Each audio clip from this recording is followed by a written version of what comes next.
فێرگەی فێرمینگ فێرگەیەکی چالاکە و لەم ساڵدا چەندین چالاکی هەبووە و لە پرۆژەی هێلاندا کە پرۆژەیەکە ئەم ساڵ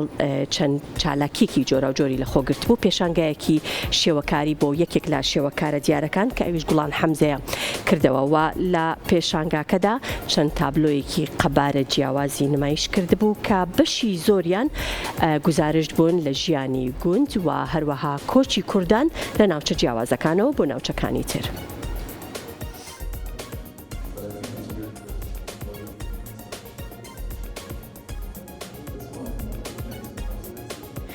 فێرگەی فێرمینگ بۆ وێنەی ڕۆژنامەوانی لە چوارچێوەی پرۆژەی هێلان پێشانگایەکی شێوەکاری تایبەتی بۆ هونەرمەند گوڵان حەمزە کردەوە. لە پێشانگاکە هونەرمەند ژمارەیەک تابلۆی قەبارە جیاوازی نمایش کرد کە گزارشتی لە ژیانی گوند و کۆچی کوردان لە ناوچە جیاجیەکان دەکرد. لە لێدوانێکدا هونەرمەند گوڵان حەمزە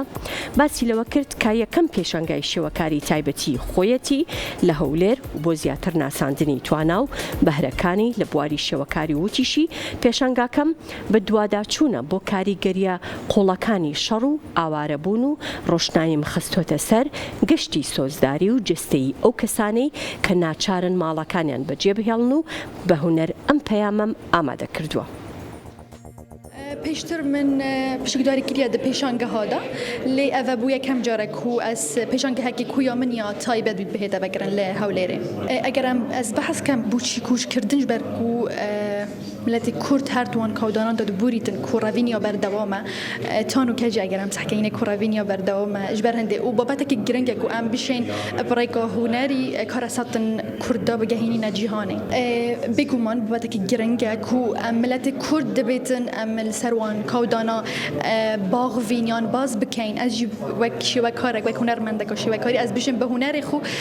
وان کارساتن تر ملت کورد تین وک کوچ کردن بگهین مجیهانه.